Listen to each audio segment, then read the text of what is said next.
Assalamualaikum warahmatullahi wabarakatuh. Ketemu lagi dengan Tuk Wan Channel. Satukan suara, majukan Provinsi Riau. Encik-encik, tuan-tuan dan puan-puan sekalian, alhamdulillah pada hari ini kami sengaja berbincang-bincang menyangkut masalah yang berkaitan Badan Wakaf Indonesia Perwakilan Riau. Salah satu instrumen keuangan ekonomi Islam. Badan wakaf ini merupakan potensi yang cukup besar. Untuk itu kita di Riau ini nampaknya perkembangan Badan Wakaf di Riau ini makin hari makin berkembang maju. Nah, alhamdulillah kemarin baru saja Pak Gubernur kita mendapat award dari pusat, dari Departemen Agama, merupakan tokoh wakaf di Riau, dari Gubernur Riau, dari Provinsi Riau, Gubernur Riau-nya, dan termasuk salah satu lagi Bupati Kabupaten Siak. Ini salah satu indikasi bahawa Riau ini sudah menjadi suatu perhatian oleh pusat, dan juga begitu bergairahnya sekarang ini masyarakat kita, terutama para aniak, para orang kaya-kaya, orang yang punya kewajipan untuk mewakafkan hartanya di badan wakaf ini yang diterima oleh nazirnya. Nah, oleh kerana itu, encik-encik, tuan-tuan, puan-puan sekalian, kami sore hari ini memang ingin mendalami masalah ini supaya kita tahu semua kali. Kerana jangan sampai nanti kita tidak memahami apa itu wakaf, apa itu badan wakaf yang dijadikan suatu lembaga oleh pemerintah negara kita sekarang ini, sesuai dengan Undang-Undang Nombor 41 Tahun 2004, kemudian dengan Peraturan Pemerintah sebagai peraturan pelaksanaan Undang-Undang Nombor 2026 tak salah saya, Nombor 42, dan ini salah satu dasar hukum yang kuat bahawa lembaga wakaf ini betul-betul secara konstitusi ditentukan ada peraturannya, merupakan ligator kekuatan hukum yang harus jadikan dasar kita untuk meningkatkan peran lembaga wakaf ini. Oleh kerana itu, mari kita sore hari ini memperbincangkan masalah ini supaya kita lebih tahu. Sebab banyak di Riau ini orang-orang kaya, orang punya kemampuan yang mungkin mereka banyak yang tidak tahu terhadap apa itu peranan badan wakaf ini. Sama seperti misalnya badan amil zakat. Ini salah satu juga potensi ekonomi umat Islam. Ini kalau di manage dengan baik, diolah dengan baik, ditangani orang-orang yang mempunyai kompetensi dan profesional, ini luar biasa. Kita baca sejarah semenjak zaman Nabi sampai para sahabat, sampai kepada Khilafah Abbasiyah, Utsmaniyah, semua maju Islam itu kena faktor ekonomi dengan pengelolaan zakat dan pengelolaan wakaf. Oleh kerana itu, sekali lagi, mari kita dengar dari narasumber yang kami undang dari Badan Wakaf Riau. Dan untuk itu jangan lupa like, share, komen, and subscribe. Baik, encik-encik, tuan-tuan dan perempuan sekalian, kami sengaja mengundang sekarang ini, iaitu sebagai Badan Wakaf Indonesia Perwakilan Riau, yang kami beri tema pada hari ini, era baru perwakafan di Riau. Era baru perwakafan di Riau.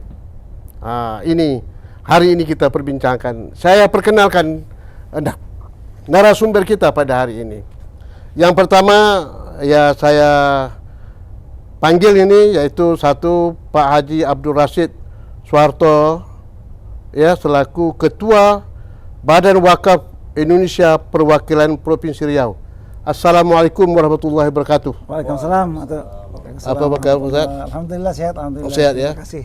Terima kasih ya. Bagaimana sehat ya? Alhamdulillah. Kemarin dari Jakarta ya? Barusan dari Jakarta. Bersama dengan Pak Gubernur? Ya, bersama Pak Gubernur dalam rangka kita menghadiri Rakornas, Rapat Koordinasi Nasional Iya. Badan Wakaf Indonesia. Oh gitu Yang ya. dihadiri oleh seluruh badan wakaf perwakilan provinsi seluruh Indonesia. Wah, Ya, 34 perwakilan. Iya, terima kasih Pak Ustadz ya. Kemudian kami juga mengundang, ini tak asing lagi bagi saya, dah cukup kenal, yaitu Dr. Yudi Irawan.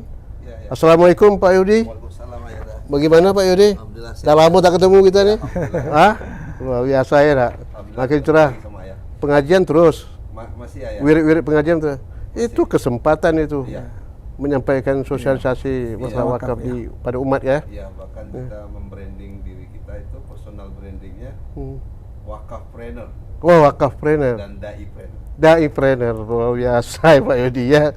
Baik, yang ketiga kami undang juga Pak Haji Budi Suhari ya selaku revisi pengelolaan pengembangan wakaf ya. Assalamualaikum Pak Budi. Ada lama tak ketemu Pak Yudi. Saya Pak Yudi ya. Pak Budi. Pak Budi. Alhamdulillah. Alhamdulillah sehat ya. Nah, selama di Riau ini udah berapa lama apa duduk di Badan Wakaf di periode sekarang ini. Sekarang baru ya? Baru 1 tahun ya. Waktu Pak Masrur belum ya. Tapi sebelumnya sudah praktisi di wakaf. Oh, praktisi di wakaf ya. Kita ada ngelola di Yayasan Rote Indonesia Mulia dengan usaha berbasis wakaf, usaha roti bakery gitu. Oh iya. Baik Pak Budi dan Bapak sekalian, khusus Pak Pak Budi ya, Pak Rasid. Saya melihat sekarang ini Badan Wakaf Indonesia Perwakilan Riau ini mempunyai harapan besar ke depan sebetulnya, karena potensi pengelolaan wakaf di Riau ini saya yakin bisa meningkat. Ya. Nah, kira-kira pandangan ke depan terhadap perkembangan wakaf di Riau ini sejauh mana nanti? Ya. Kalau ini betul-betul nanti potensinya makin meningkat terus ya, tentu kan memerlukan suatu pola kerja yang profesional, yang betul-betul memiliki kompetensi, Ya. Dan juga tidak kalah pentingnya bagaimana memiliki satu sikap yang komit, bersungguh-sungguh kan, itu bekerja sungguh-sungguh gitu kan, dengan sumber daya manusia yang ada. Kira-kira bagaimana pandangan Bapak ke depan nih? Pertama sekali terima kasih. Tok, kami panggil Atok aja ya. Iya. Terima kasih telah mengundang Badan Wakaf Indonesia Perwakilan Provinsi Riau. Dan alhamdulillah kita ini hadir para pengurus sebagaimana tadi yang telah sudah diperkenalkan tadi. Mungkin kalau dalam master plan ekonomi syariah Indonesia itu ada yang namanya Islamic Social Finance, ya, keuangan sosial syariah. Nah, keuangan sosial syariah ini di Indonesia ini dikoordinir ya, atau diurus secara nasional oleh secara khusus ya, oleh 2 badan yang merupakan lahir daripada undang-undang. Iya. Satu adalah yang terkait dengan zakat, ada Badan Amil Zakat Nasional, Undang-Undang Nomor 23 tahun 2011.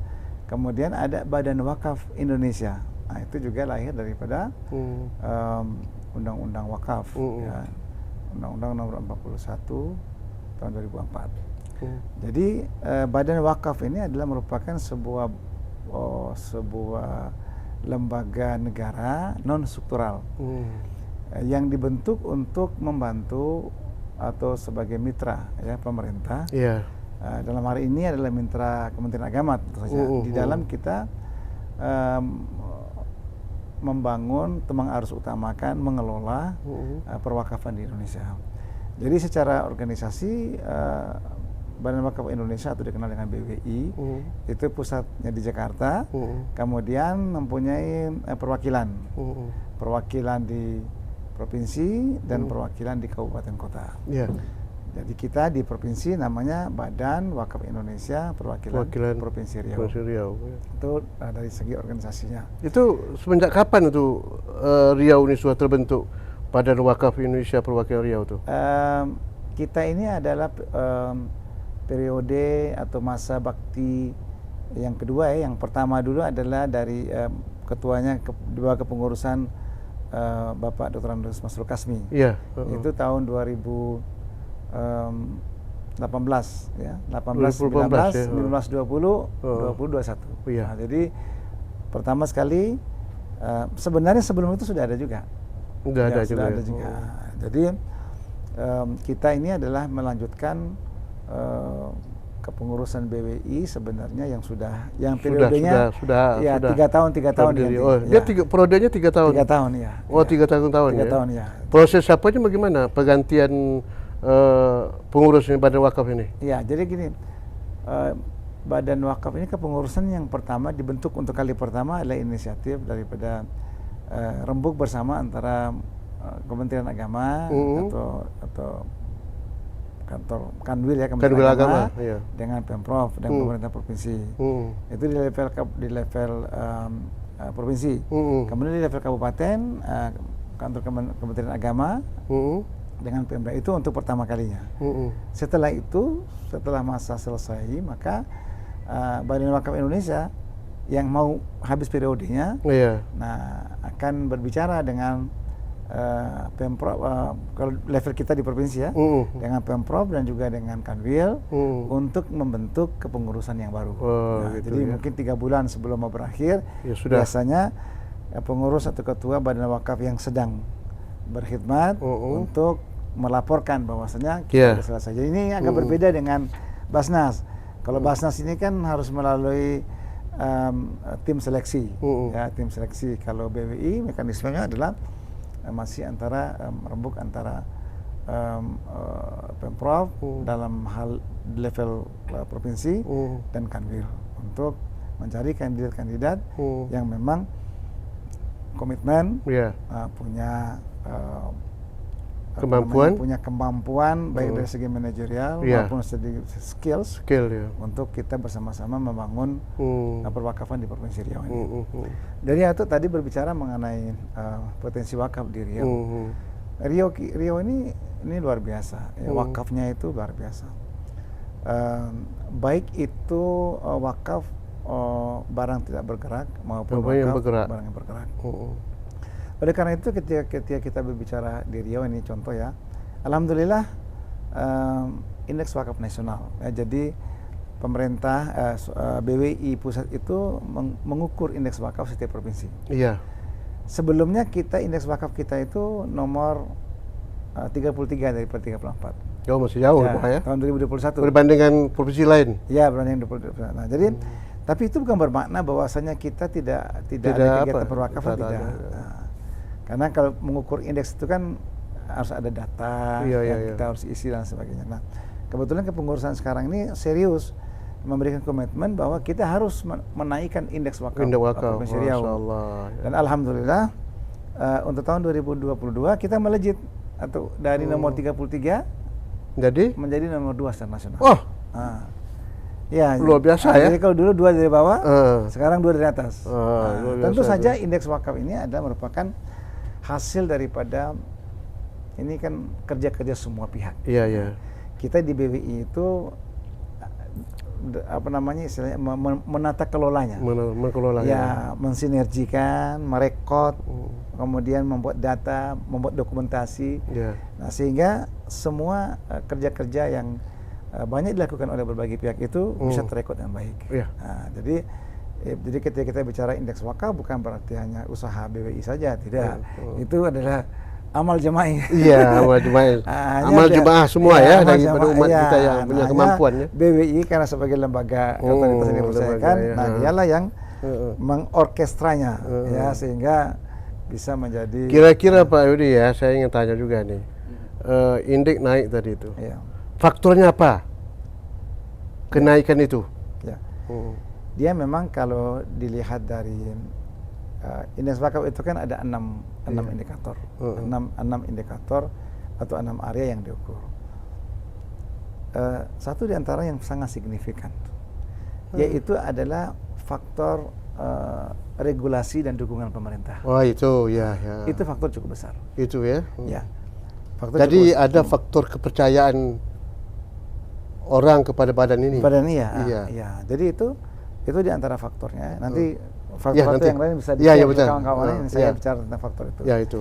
Dan kita alhamdulillah kita bersyukur karena kita mempunyai seorang gubernur yang luar biasa, memberikan dukungan yang luar biasa terhadap wakaf. Tidak saja hanya regulasi, tapi juga adalah bantuan anggaran operasional. Oh, finansial ya. Finansial. Karena begini, karena wakaf ini berbeda dengan zakat. Ya. Kalau zakat, Itu ada bahagiannya. iya, amilnya langsung dapat. Apa? Nah, Ini bukan amil kan? Beramil zakat. Kalau ini tidak. Tidak. Ya. Walaupun tetap juga Ya, dalam undang-undang tetap juga. Iya. Walaupun ada ada amilnya, Iya. tetapi Basnat tetap juga mendapatkan bantuan pemerintah, kan itu kan amanah undang-undang. Iya.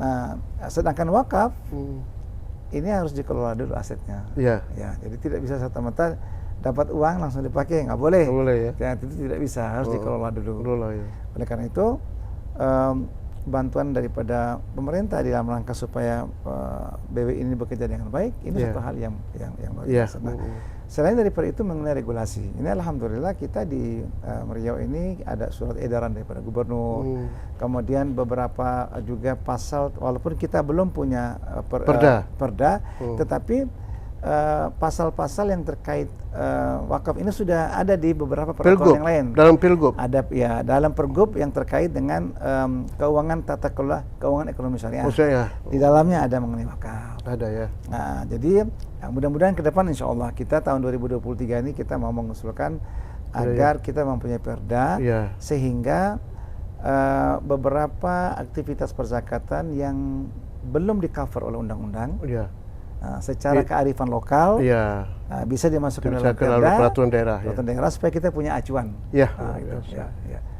Kira-kira begitu dulu. Baik, Pak Rudi, terima kasih banyak. Jadi berarti yang penting kan dasar hukum ini ya, sehingga ada faktor kepercayaan ya. Pak Rudi, Ustadz. Ini tadi kita dengarkan badan ini cukup memiliki suatu kemampuan untuk pengelolaan zakat nanti ini, wakaf di Riau ini.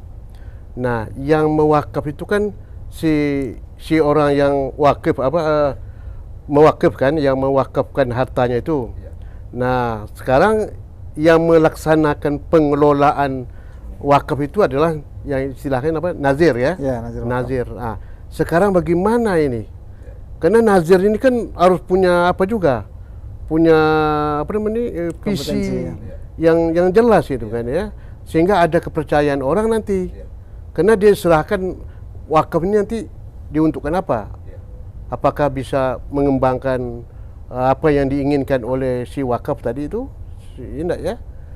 sehingga tidak mengecewakan, dan itu kan ada juga ketentuan-ketentuan yang mengatur soal itu tuh kan.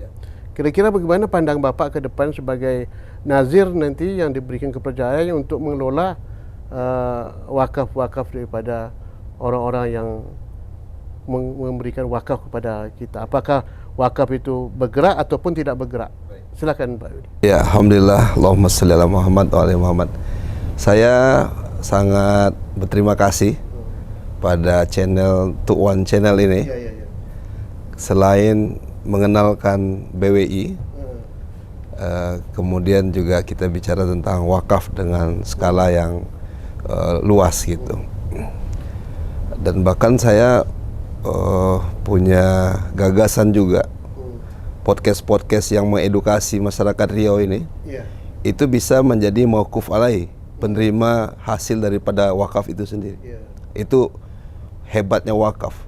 Kalau zakat kan hanya 8 asnaf saja, dengan prinsip 8 asnaf. Kalau wakaf fleksibel sekali, termasuk mungkin podcast atau apapun namanya, membiayai perpustakaan, forum jurnal wakaf dan seterusnya, banyak sekali. Nah, karena ayah tadi meminta saya terkait dengan nazir ini, alhamdulillah melalui Badan Wakaf Indonesia, baru satu-satunya di dunia ini negara hadir untuk mensertifikasi nazir kompeten. Jadi kita punya namanya LSP BWI, bekerja sama dengan BNSP gitu. Selama ini profesi yang mungkin terpandang kan menjadi cita-cita anak bangsa ini. Baik sekali, dokter, perawat, bidan, dan semuanya dosen tersertifikasi gitu. Nah sekarang menjadi nazir itu satu pilihan yang sangat menarik. Iya, karena dia mengembangkan harta benda wakaf itu sendiri. Berarti dia mesti punya kompeten. Dia bukan hanya punya kompetensi sosial, tapi juga dia punya kompetensi bisnis. Contoh, andaikan 1% gitu ya, yang perkebunan sawit di Riau ini dikelola oleh nazir, itu kan luar biasa, ya, manfaatnya luar biasa gitu ya. Nah, maka di Badan Wakaf Indonesia telah dibuka sertifikasi nazir kompeten itu dari sekian batch itu, termasuk di Riau sudah 3 kali. Itu melahirkan nazir yang sudah kita sertifikasi itu jumlahnya sampai ribuan, terbanyak gitu. Kalau Basnas mengadakan sertifikasi belum sebanyak ini. Tapi begitu LSPBWI mengadakan sertifikasi nazir kompeten, itu banyak yang tertarik dengan gerakan wakaf ini. Gelombang wakaf ini luar biasa. Ada motivasi ayah, walaupun dia bukan di lembaga wakaf, di lembaga nazir, bukan di yayasan. Mungkin dia hanya seorang dosen, tapi dia melihat bagaimana Al-Azhar itu bisa gratis kuliahnya. Karena nazirnya mengembangkan 2 juta hektar perkebunan di situ, belum propertinya. Nah, maka kita akan terus mengadakan ini. Bahkan alhamdulillah LSPBWI itu dari rakor kemarin kita diskusi mensertifikasi ASESI itu pesertanya bukan hanya dari Indonesia, bisa ke negara tetangga ayah, bisa Malaysia, bisa Brunei dan seterusnya. Jadi ini membanggakan Indonesia dengan Badan Wakaf Indonesia ini, dengan LSP ini melahirkan nazir. Nah, kenapa harus disertifikasi? Dari skema-skema yang kita ajukan itu, karena kita lihat harta benda wakaf itu ada yang tidak mengelolanya dengan baik. Kita kasih contoh saja, misalnya yang paling banyak yang jumlahnya 800.000 menurut sistem informasi masjid yang ada di negara kita. Ada masjid itu tidak berdaya, hanya sekedar beton dan besi. Sementara masjid itu kan harta benda wakaf yang terbanyak di Indonesia. Karena sejatinya masjid itu kan fungsi dan kontribusi.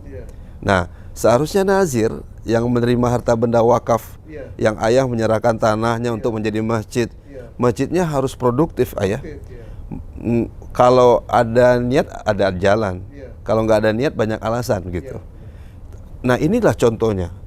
Jadi kita kalau di BWI itu sering datang, dan saya mengimbau ya para nazir seluruh Indonesia, sholatnya itu berjemaah ke masjid supaya tahu kondisi harta benda wakaf ini. Kalau memang belum ada sertifikasi tanah wakafnya, tolong dibantu urus. Karena berapa masjid itu nazirnya itu tak berdaya ketika masjidnya itu udah nggak ada lagi ya gitu, rata dengan tanah ya. Itu kan kasihan wakifnya, kasihan ayah. Sementara amalan yang terbaik itu kalau kita belajar wakaf sehingga semakin menarik, itu bukan haji dan umroh lah ya. Justru menjadi pasif amal itu wakaf. Izamatal insan in qata'an maluhu ila min salasin, itu sadaqatin jariyah. Nah, ini orang sudah mulai paham dengan edukasi literasi ini. Wakaf itu bukan hanya benda tidak bergerak seperti tanah, bangunan, dan kita mengenalnya dengan 3M, masjid, madrasah, makam. Tapi sekarang coba kita lihat dengan gerakan, dengan tema kita ini ya, era baru perwakafan ini, orang nanti udah biasa berwakaf kebun sawitnya. Orang sudah biasa mewakafkan pabriknya. Orang sudah biasa nanti mewakafkan propertinya, macam-macam, hotelnya, wismanya. Karena nazirnya punya kompetensi bisnis, menjadi mesin uang dia gitu. Sehingga bisa membantu di berbagai sektor, pendidikan, ekonomi. Itu kan pengertian wakaf ini harus apa betul nih Pak? Iya, jadi harus dipahami masyarakat. Iya. Selama ini masyarakat menganggap wakaf itu wakaf untuk masjid, wakaf untuk sekolah gitu kan ya. Ini juga mindset masyarakat juga. Yang jelas esensinya ya kan dia berbeda dengan infak. Kalau rumah besarnya adalah sedekah, lalu ada instrumen zakat, harta tertentu pada waktu tertentu untuk golongan tertentu. Kalau wakaf ada angka nominalnya. Kalau wakaf ini kan tidak habis dia sifatnya, tahan pokoknya. Sampai mati. Iya, tapi yang dimanfaatkan itu justru hasilnya. Nah, siapa yang kemudian memberikan surplus berkelanjutan untuk hasil ini? Itu adalah nazir. Nah, nazir itu memang levelnya ya nanti Pak Budi nambahkan, harus paham feasibility study, bagaimana ini bisa berkembang kebunnya dan seterusnya. Maka disertifikasilah dia. Walaupun bukan menjamin satu kali sertifikasi itu sudah sukses jadi nazir, enggak. Karena menurut ketua kita, Prof. Nu itu bicara tentang instrumen social finance ini itu sangat luas. Bicara wakaf ini luar biasa. Ya, bagaimana Turki bisa kemudian manfaatnya untuk kucing-kucing di jalanan. Nah, bagaimana juga sampai ke konteks Indonesia, ya. Kabarnya tuh Monas tuh sebenarnya skema wakaf. Ya, yang pernah kita dengar itu dari pengurus BWI pusat. Iya, jadi nazir itu memang harus paham benar ya bagaimana mengembangkan, ya, mengelola, dan kemudian inilah kenapa BWI itu menjadi urutan terbaik juga kedua setelah Banten. Nah, tadi Ustadz Rashid sudah sampaikan kenapa kok BWI Riau bisa jadi pemenang yang dulu rendah gitu. Sekarang kok naik? Karena indeks wakaf nasional itu salah satu indikatornya adalah di BWI perwakilan itu siapa yang paling banyak mengadakan sertifikasi nazir kompeten ini. Nah, salah satunya Riau. Itu poinnya tinggi Nah, Masya Allah. Nah, di BWI Riau itu sering mengadakan sertifikasi nazir wakaf. Itulah yang kemudian kita naik. Karena IWN itu kita menyebutnya indeks wakaf nasional itu untuk mengukur dan mengevaluasi bagaimana BWI perwakilan ini itu berkembang gitu. Nah, saya bersyukur sekali dengan channel Tuan ini. Mudah-mudahan orang kenal BWI. Saya ketika hadir di rakor BWI kemarin saya masuk hotel lalu tanya, Mas dari mana? Ini dia bilang dari kementerian ini. Kalau Bapak dari mana? Saya dari BWI. BWI itu apa ya Pak? Dia bilang gitu. Mas kenal Basnas nggak? Oh, kalau Basnas saya kenal. Badan Amil Zakat Nasional. Itu kan sama dengan BWI, lembaga non struktural juga, pemerintah hadir. Bedanya kalau Basnas zakat, BWI wakaf. Tapi nggak banyak orang tahu wakaf BWI ini Tapi dengan untuk channel ini orang akan tahu, karena begini, manfaat wakaf itu lebih dahsyat daripada zakat. Bukan berarti kita menghapus instrumen zakat, justru dia satu paket gitu, zakat dan wakaf, ziswaf itu. Karena mauquf alaihnya sangat luar biasa. Nazir Baitul Ars yang di Mekah itu bagus pengelolaannya wakafnya Habib Buga Aceh. Sehingga orang Aceh sekarang dapat uang saku asal ke Baitullah gitu. Coba bayangkan. Sholat Atiyah yang ada di Mesir. Itu kalau anak muda ini yang dengerin ini banyak anak muda, itu di masa itu enak nikah, tinggal masuk dan sudah ada mebel perlengkapan dari hasil wakaf. Bisa bayangin tuh. Orang mau nikah, perlengkapan rumah itu sudah disiapkan oleh nazirnya. Pendidikan, ya kesehatan dan seterusnya. Nazirnya kompeten. Jadi orang yang itu betul-betul mempunyai suatu konsep yang jelas ya pengembangan itu. Kemudian di Riau ini sebetulnya Pak Udi kalau ini dikelola betul-betul pada wakaf. Insya Allah ya. Oh, Masya Allah. Masya Allah. Karena selama ini kan pemahaman orang tadi betul tuh. Iya. Hanya bersifat wakaf masjid. Satu hal lagi perlu kita tambahkan, BWI Rakornas itu memberikan wakaf award itu memang supaya gerakan wakaf ini insya Allah berkembang gitu. Semua orang bisa berwakaf, bukan karena ada kemampuan lagi, karena ada bukan persoalan mampu, tapi mau dulu. Karena wakaf melalui uang contohnya, maka kepala daerah dikasih penghargaan, ya kemudian lembaganya dikasih penghargaan. Nah, termasuk nazir profesional itu kemarin dari Sinergi Foundation. Kita di BWI itu pernah ke sana. Dia ngelola harta benda wakaf itu saya datang ke sebuah restoran di Pasteur namanya. Itu dana yang dikelola dana wakafnya ada 1,2 M, 1,2 miliar. Kalau di sini ibaratnya itu restoran gitu. Setoran ya. Ya, jadi break even point-nya setahun balik oleh nazirnya. Lalu sekarang untung terus. Salah satu ya, untungnya karena bagi hasil dengan mitranya tadi, itu mendirikan klinik gratis untuk masyarakat, bersalin. Nazirnya telah menghadirkan klinik bersalin di Bandung. Yang kedua bekerja sama dengan Kutab Al-Fatih, gratis sekolahnya. Jadi dua jaminan sosial dalam Islam itu akan terus bisa memberikan manfaat untuk masyarakat ketika nazirnya kompeten. Betul. Mudah-mudahan BWI bisa melahirkan Insyaallah. nazir-nazir kompeten, dan kami bertiga atas izin dan pertolongan Allah Ya. telah menjadi asesor, ayah, Asesor, ya. asesor untuk mengasesi nazir-nazir itu. Baru 68 di Indonesia, 68 orang gitu. Tapi bukan berarti kami tahu wakaf semuanya ya. Nah, terus sama-sama belajar. Termasuk ketika kita podcast di One Channel hari ini gitu. Untuk mendalami Ya. Baik, kemudian selanjutnya Pak Budi, bagaimana ini ke depan yang dibilang oleh Pak apa tadi Pak Yudi. Pak Yudi, ya. pengelolaannya betul-betul Pengelolaannya, nanti alhamdulillah. lebih terarah, lebih maksimal ya, Ya, ya.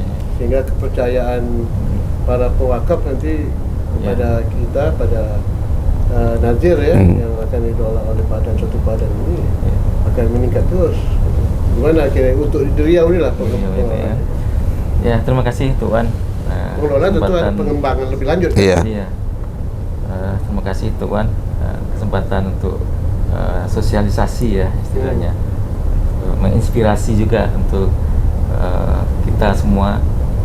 Mungkin untuk apa namanya, untuk kita lihat petanya perwakafan itu, kita sudah dipandu oleh Undang-Undang Nomor 41 tahun 2004 tentang wakaf. Ada di pasal 6 itu unsur wakaf itu ada 6 unsur. Yang pertama adanya wakif. Iya. Nah, sifat wakaf, muwakif. Muwakif, ya. Ya. Jadi wakif ini ada tiga bagian lagi nih, ada wakif perorangan, wakif organisasi, wakif badan hukum gitu. Badan usaha. Nah, kemudian setelah adanya wakif, adanya nazir. Nah, nazir ini juga ada unsur nazir perorangan, nazir badan organisasi dan badan hukum. Nah, kemudian yang ketiga adanya harta wakaf itu sendiri. Nah, kita harus bisa petakan juga harta wakaf itu ada yang bergerak dan ada yang tidak bergerak. Iya. Nah, selama ini yang kita pahami seperti yang kita sampaikan tadi, baru dipahami oleh mindset masyarakat 3M, Ya. makam, madrasah, masjid. Iya. Nah, ternyata lebih luas lagi, Ya. termasuk wakaf uang, wakaf yang tidak bergerak dan bergerak gitu ya. Ya. Ya. Itu harta wakafnya. Kemudian yang keempat itu mauquf alaih unsurnya. Mauquf alaih itu penerima manfaat. Ya. Nah, penerima manfaat. Siapa penerima manfaatnya? Ya. Gitu. Nah, yang kelima akta ikrar wakafnya. Itu harus ada di dalam transaksi wakaf. Ada apa ya? Ya. Data ikrar ya. Ya. Yang keenam di akta ikrar wakaf itu harus tercantum juga masa dari wakaf itu sendiri. Ternyata wakaf ini bisa temporer, tapi sejatinya adalah abadi, muabad dan muakkad gitu. Sejatinya adalah selamanya, tapi bisa temporer. Kalau wakaf uang itu minimal 1 tahun masa wakafnya. Ya, jadi temporer misalnya, dan minimal jumlahnya itu ada 1 juta. Di bawah 1 juta nggak bisa ditemporerkan, harus abadi gitu. Oh, jadi wakaf uang itu bisa sifatnya temporer. Temporer. Berjangka. Ya, berjangka. Berjangka Ya, ya. misalnya saya punya uang 10 juta. Saya wakafkan tuh Sekian selama tahun. 1 tahun minimalnya. Ya. Nah, maksimalnya selamanya gitu. Dan uang ini diterima oleh nazir di rekening LKSPWU kita sebut. Adalah bank syariah penerima Lembaga keuangan syariah penerima wakaf uang. Wakaf uang. Dan yang menjamin uang itu utuh gitu. Dan BRK Syariah ini ada BRK Syariah Ya, salah betul. satu LKSPU, lembaga keuangan syariah penerima wakaf uang dari Dan dia bisa juga status sebagai nazir, bisa juga ya. Lembaganya nanti ya. Dia- kalau ada lembaga yayasannya bisa saja, Bisa, tapi ya. bukan BRK-nya. Bukan BRK. Iya. Ya. Jadi dari peta itulah kita bisa memaksimalkan wakaf tadi. Ya, artinya dari wakifnya mindsetnya harus kita kita tingkatkan. Kemudian dari nazirnya seperti tadi ada sertifikasi nazir. Kemudian dari harta wakafnya juga kita maksimalkan, apakah berupa aset yang bergerak atau aset yang tidak bergerak. Kalau aset yang tidak bergerak, itu akan lebih luas lagi, apalagi uang. Nah, uang ini sangat fleksibel. Ya. Dan alhamdulillah di Riau Pak Gubernur sudah menggerakkan gerakan wakaf 1.000 Ya, per betul. orang per hari bagi ASN. Jadi kalau kita coba gali potensinya, ASN di Pemprov ini itu kurang lebih 12.000 lebih jumlahnya, 12.000 lebih. Nah, kalau misalnya 1.000 per hari, taruhlah misalnya 22.000 aja per bulannya, kali 12.000 lebih, itu menghasilkan 650 juta per bulan. Per bulan. Sehingga kalau kita kalikan per tahun, itu 3 Miliar. miliar lebih. 3 miliar Ya. lebih. Dana abadi itu. Nah, itu abadi ya. Dana abadi. Bukan sifatnya temporer, enggak. Ya. Iya. Enggak, kan? Tidak abadi karena 1.000 kan. wakaf Iya. 1.000. Nah, Dia langsung jadi dia ya. terakumulasi terus tuh. Tentu nih, jadi waktu dibayar ini wakaf ya. Wakaf. Ini wakaf saya 1.000 1.000 per hari ya. Jadi apalagi kita Per hari, punya ya. punya kiris, BRK Syariah juga punya kiris, tinggal buka di kiris setiap hari, setiap bangun pagi wakaf dulu. Gitu kan. Nah, ini potensinya 1 tahun bisa 3,5 miliar. Iya. Dan kita kalikan misalnya 1 periode gubernur, itu artinya gubernur bisa meninggalkan aset Atau- abadi atau berupa wakaf, uang ya. Iya. kurang lebih 15 juta lebih. 15 miliar. 15 miliar. 15 miliar. 15 miliar. Makanya secara nasional itu kata Prof Nu 180 triliun potensi wakaf. Iya. Itu baru dari 1.000. Ya. Itu baru pegawai negeri. Baru Iya. ini, belum segmen yang lain. Belum kita badan Iya. usaha. Iya. Usaha masyarakat. Perusahaan daerah, Iya. masyarakat yang Iya. punya Betul. kelebihan. Iya ya. Nah, Siswa. Nah, nazir tugasnya menjaga keutuhan aset abadi ini dan menginvestasikan untuk dia surplus Iya, dan supaya produktif dia. produktif. Iya. Sehingga menghasilkan benefit dan profit Iya. setiap tahunnya. Iya. Dan hasil inilah yang akan dikembalikan ke Masyarakat. mauquf alaih, penerima manfaat. Iya. Nah, mungkin programnya program kesehatan, program orang miskin, ya. orang miskin, pendidikan, beasiswa. Beasiswa ya. Nah, itulah potensinya. Iya. Semakin besar terakumulasi aset abadi ini, semakin besar juga potensi kita untuk Iya. menginvestasikan ke sektor-sektor yang lain. Jadi kalau kita di perencanaan kita ke depan, insya Allah dana abadi ini kita akan tempatkan di 3 sektor. Jadi kita di sektor produk perbankan, Baru apa ya? produk keuangan. Nah, itu kita tempatkan di kurang lebih 30%. Kemudian ditempatkan di produk yang sifatnya underlying aset yang berproduktif, bisa kita ambilkan suku, kita bisa kita underlyingnya ke aset, nah, yang menghasilkan investasi yang produktif, Dan untuk- yang menguntungkan. Bikin kebun bagus juga. Ya, Sektoril. underlying asetnya. Sektoril bisa. Sektor. Buka kebun Ya, sawit dan- sekian. betul. Nah, Oh, 40%-nya, 1000 hektar kan? Ya. 40%-nya kita ke sektor real. Iya. Nah, sektor real ini bisa kita di sektor-sektor UMKM, Iya. produk-produk halal. Kemudian sektor kebun juga. Iya. Nah, apalagi kalau setiap tahun terakumulasi, maka akan lebih besar lagi modal kita untuk investasi tadi. Hasilnya itu dikembalikan ke mauquf alaih atau Iya, yang penerima memanfaatkan. manfaat, ya masyarakat kita Yang sendiri. itu itulah Iya. sasaran pada objeknya kan. Betul. Ada pendidikan, Gitu. Ekonomi. Mudah-mudahan dengan Kesehatan. itu kita wujudkan rumah sakit yang gratis, Iya. pendidikan yang Gratis. Perlu dibangun tafis kan Iya. di Iya. seluruh daerah Riau ini kan ya. Itu baru ASN, Tuan. Nah, saya pernah membaca literasi data bahwa tahun 2018 Kemenkes mendata ada 90 juta penduduk Indonesia ini yang perokok aktif. Masing-masing perokok aktif itu dia setiap hari bakar-bakar uang nih. Senilai 11,3 bungkus batang per hari. Iya. Artinya kalau dikalikan 1.000 aja satu batang ada 11.300. Nah, itu dikalikan 90 juta orang, itu ada di angka 1,1 triliun per hari. Bayangkan kalau mindset merokok tadi kita geser ke berwakaf. Satu batang aja lah. Jadi wakaf itu jadi gaya hidup, lifestyle, gaya hidup. Jadi lifestyle setiap hari Ya. klik wakaf Iya. 1.000, atau setiap mau merokok klik dulu 1.000.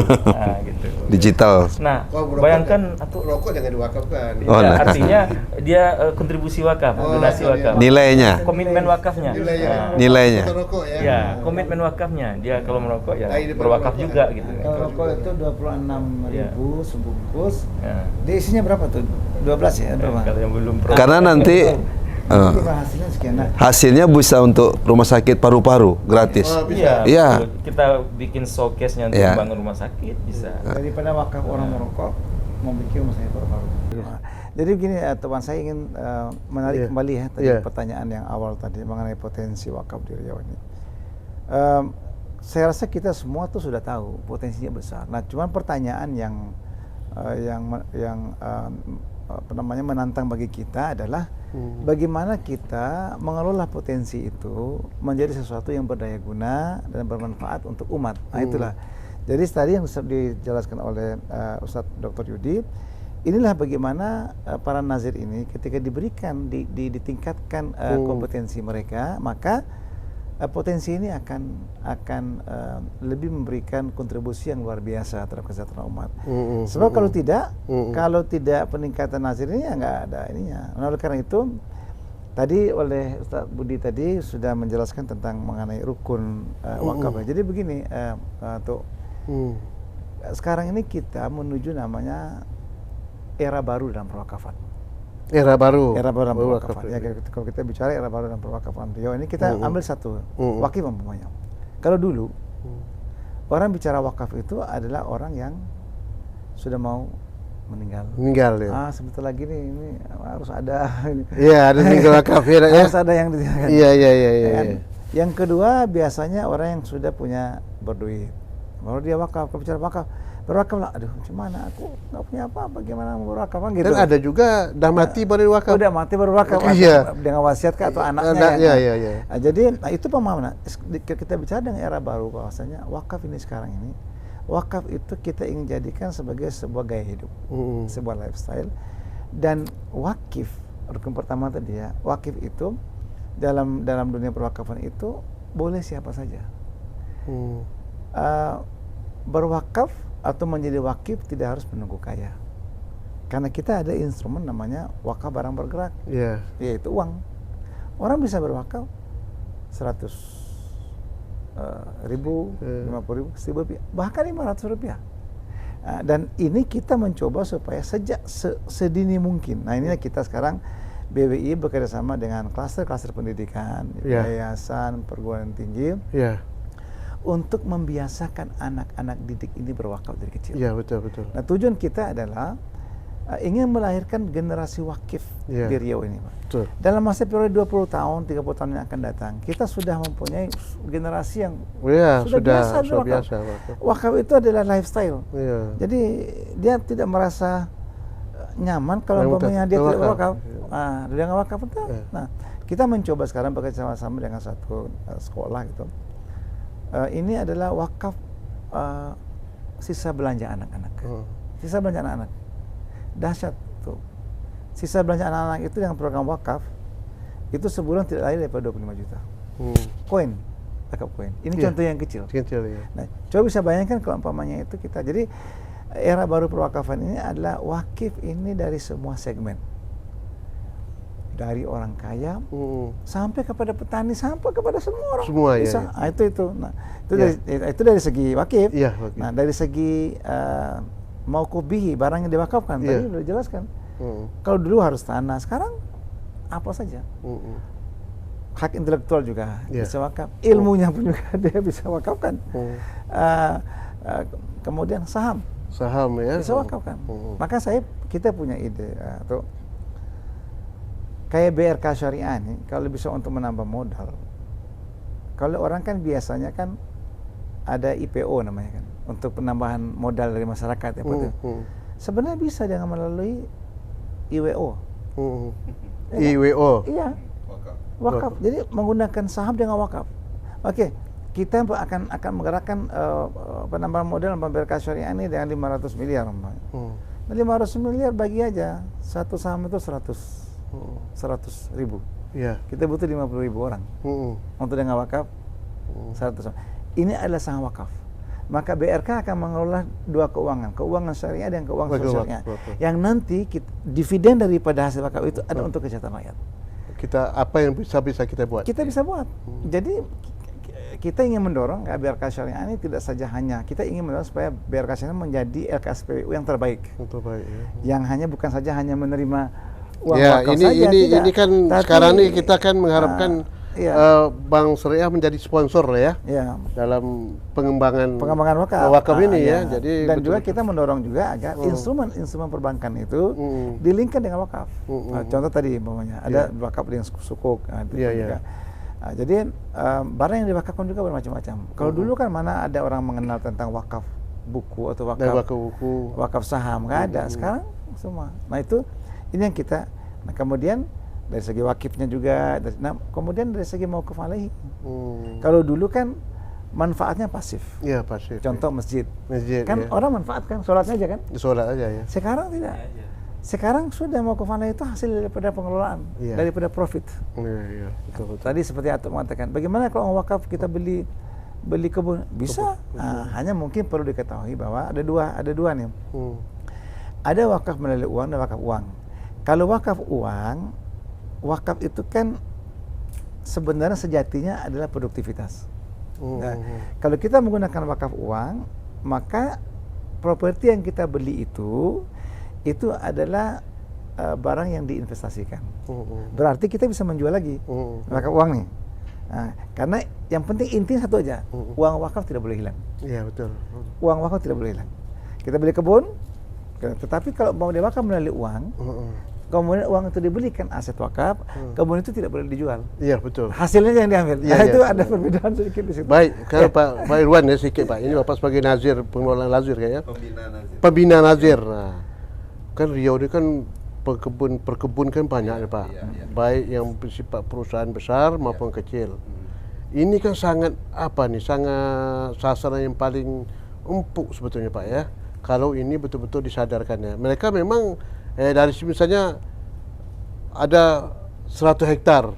Misal dia wakafkannya 10 hektar nih, saya wakafkan kepada si Nazir untuk dapat nanti saya jadikan suatu wakaf lah ya, untuk dapat digunakan untuk penolakan.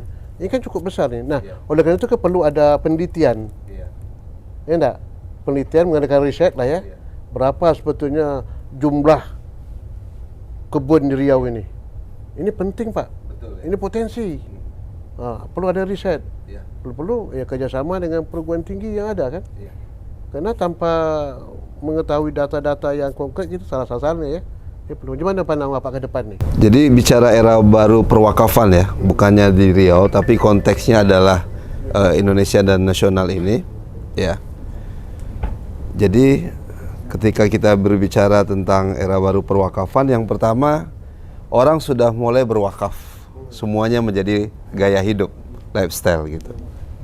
Yang kedua, kita sudah mulai melirik satu profesi yang diakomodir oleh negara melalui BNSP, yaitu nazir, disertifikasi.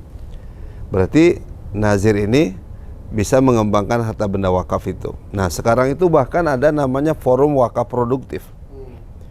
Kita masuk di grup itu dan BWI juga jadi bagian pembinaan dan seterusnya. Bahkan ada namanya Asosiasi Nazir Indonesia yang juga baru di launching. Jadi ada Ikatan Dokter Indonesia, ada Asosiasi Nazir Indonesia. Jadi berkumpulnya para nazir-nazir itu. Nah, seperti saya kan dosen ya, mungkin ada masa pensiunnya, tapi jadi nazir itu nggak ada pensiunnya. Contohnya takmir masjid, itu kan sebenarnya nazir, aslinya adalah nazir. Kita lihat Nazir Joko Karyan, sulit membedakan antara sholat subuh dengan sholat Jumatan. Nazir ataupun kemudian takmir yang ada di Al-Falah Sragen gitu, yang peserta muktamar kemarin mereka tampung puluhan bus di situ dengan kasih makan dan seterusnya. Nah, artinya nazir ini memang orang-orang yang punya kompetensi, bukan hanya kompetensi sosial sekali lagi, tapi juga kompetensi bisnis. Jadi kalau kita nanti list gitu, kita akan nanti, mudah-mudahan ayah terus doakan kita sudah mulai list ya, siapa yang mau kita ajak diskusi nanti, forum diskusi nazir itu. Kayak Sandiaga Uno itu sebenarnya nazir menurut saya, karena dia punya kompetensi bisnis dan sekaligus kompetensi sosial. Mardigu misalnya, siapa lagi gitu. Karena mewujudkan kesejahteraan sosial bagi seluruh rakyat Indonesia dengan sila kelima itu nazir bisa merealisasikan. Jadi nazir yang bagaimana? Nazir yang terus mau belajar, nazir yang sudah ikut sertifikasi, kompeten, walaupun ini kan perlu waktu ya, untuk menjadi nazir yang profesional. Jadi nggak usah bicara sawit ya, seluruh sektor real ini ataupun kemudian di produk-produkan pasar modal gitu, bukan hanya di sektor barang ya, jasa, di keuangan juga, misalnya suku, reksadana, macam-macam saham dan seterusnya. Nazir itu sudah paham hulu dan hilirnya. Jadi ayah bisa bayangkan, nazir itu bukan pekerjaan sambilan, atau nazir itu adalah kerjaan yang udah nggak keterima di mana-mana baru jadi nazir, atau jadi amil zakat yang selama ini amil itu 3 hari mau lebaran aja gitu. Nazir ini kan punya sertifikasi ya? Iya, itu yang kita maksudkan tadi. Jadi diangkat derajat nazir ini. Jadi nazir ini orang-orang yang paham. Nah, kalaupun nazir itu belum paham, menurut peraturan BWI itu nomor 42 Pak Budi kalau nggak salah, nazir ini bisa menggandeng mitra strategis ya. Mitra strategis ini kemitraan. Contoh, nazir kita menggandeng Rote Foundation, Rote khususnya, untuk membuat pabrik roti. Tapi skemanya dengan dana wakaf. Nah, nazirnya nggak paham ini dengan bisnis roti ini, tapi kan Rote Bakri paham, maka diajak kerjasama, itu bisa. Nazir kan nggak paham juga peternakan ayam, yang saya dengar tuh pakai AC sekarang, 1 miliar investasinya. Maka kita perlu konsultannya kan ya, mitranya. Tapi nazir ini adalah orang yang bisa melandingkan dana wakaf itu tepat sasaran. Nah, sambil dia terus belajar perkebunan, pertanian. Nah, teman kita yang penerima wakaf award nazir terbaik itu, nazir ini sebetulnya memang orangnya harus memiliki kompetensi, kemudian kepercayaan dan iya, jadi yang sulit itu memang law of trust, kepercayaan itu. Jadi kalau indeks kedermawanan nasional itu tinggi ya, tinggi sekali. Tapi tentu orang akan lihat kalau disalurkan di sini kira-kira programnya jalan nggak gitu. Ini jalan nggak? Itu berarti nazir ini wah lengkap lah ya, punya kompetensi macam-macam, punya networking yang luar biasa. Jadi saya juga menghimbau nih para generasi muda, kalau memang mau belajar mengembangkan wakaf ini nggak ada salahnya ikut, kemudian ya sama-sama kita menggeluti nazir ini, karena kitalah yang akan mengembangkan dana harta benda wakaf itu. Badan Wakaf Indonesia Bagian Riau ini ada nggak diprogramkan? Ada, jadi kita itu menjadi mitra BWI Pusat, khususnya LSP, Lembaga Sekolah Profesi itu, yang mengadakan secara berkelanjutan terkait dengan sertifikasi nazir wakaf kompeten. Dan insya Allah apakah nanti Januari, karena baru selesai kemarin, jadi satu batch itu ada 50 orang, 40 yang kita uji ya. Itu ada yang nggak lulus, nggak semuanya lulus juga, karena kita akan tanya gitu. Itu misalnya belakang mereka apa yang berpenting? macam-macam. Jadi nggak mesti sarjana syariah gitu, asalkan dia tertarik dengan wakaf lalu mau mengembangkan wakaf, lalu menjadi nazir atau pemerhati wakaf itu sangat punya kemungkinan dia ikut sertifikasi wakaf ini. Karena kita yakin ya, wakaf ini memang keberkahannya bukan hanya bagi yang akan meninggalkan kita, tapi yang ditinggalkan juga dapat manfaatnya. Nah, satu hal lagi mungkin ini menjadi edukasi. Selama ini orang berwakaf itu menganggap misalnya ayah nih atau tuh berwakaf, terus gimana anak cucu saya? Orang lupa bagaimana Zamzam Tower yang di Makkah, bagaimana yang di Mesir. Kita mengenalkan wakaf mustaro gitu. Jadi ada bagiannya. Contoh ayah mewakafkan kebun sawitnya, tapi yang sekian hektar ini hasilnya untuk keluarga, yang sebagian lagi untuk umat. Jadi bertemunya antara wakaf ahli, wakaf zuhri dengan wakaf khairi, maka itulah wakaf mustahro. Nah, itulah yang menjaga aset keluarga. Jadi wakaf ini berkahnya luar biasa. Enggak ya. Nah, ini yang perlu diedukasi. Dan perlu ada sosialisasi. Makanya saya sangat berterima kasih dengan channel ini, sehingga orang sudah mulai membiasakan berwakaf, menjadi era baru perwakafan. Gak hanya yang punya tanah, yang gak hanya punya rumah jadi panti asuhan, tapi juga punya benda bergerak seperti uang, logam mulia, dan itu bisa setiap hari. Tinggal nazirnya bagaimana bisa mengelolanya semakin produktif gitu. Luar biasa Pak Yudi. Ya. Kemudian terakhir Pak Budi, silakan. Ini kena divisi pengembangan dan pengelolaan kan ini kan penting. Melihat potensi tadi luar biasa nih. Jadi nazir itu sebenarnya sebagai jembatan antara wakif dan kepada penerima manfaat. Dan nazir bukan pemilik dari harta wakaf itu. Nazir hanya pengelola. Jadi di Undang-Undang Nomor 41 tahun 2004 itu dikatakan bahwa hasil dari investasi atau produktivitas wakaf tadi itu ada bagiannya, dan nazir sendiri ada haknya 10%. Ada ya. Untuk operasional. Ada ya. Nah, kemudian ada untuk mauquf alaih selebihnya. Jadi mudah-mudahan dengan nazir ini bisa menjaga aman syar'i, aman regulasi, aman NKRI, dan aman investasi. Yang terakhir itu yang penting, aman investasi. Baik, terima kasih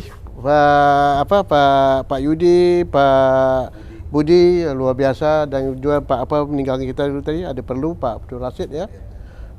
Dari perbincangan kita tadi memang luar biasa ya, kalau wakaf ini dilola dengan baik, dengan betul-betul mendapat kepercayaan oleh masyarakat, ini merupakan perkembangan ekonomi Islam yang cukup besar sebetulnya, apalagi di Provinsi Riau ini. Oleh kerana itu kita mengharapkan Badan Wakaf Indonesia Perwakilan Riau ini lebih bekerja, lebih lebih profesional, lebih memiliki tanggungjawab bersama, dan bagaimana pengelolaannya ke depan sehingga ada kepercayaan masyarakat yang mewakafkan, apakah itu wakaf bergerak, apakah itu wakaf yang tetap merupakan uang dan harta benda, tanah, kebun, rumah dan sebagainya.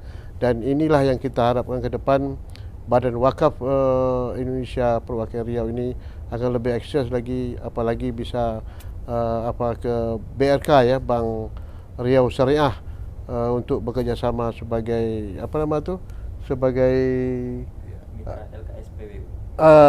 mitra SPBU ke depan ini terhadap Badan Wakaf Indonesia Perwakilan Riau. Terima kasih, jangan lupa cik-cik tuan-tuan ini di-share, komen dan subscribe supaya dapat kita ke depan maju untuk membangun Riau yang bertamadun menuju ekonomi syariah yang lebih halal dan dapat dipertanggungjawabkan dunia dan akhirat. Sekian, terima kasih. Assalamualaikum warahmatullahi wabarakatuh.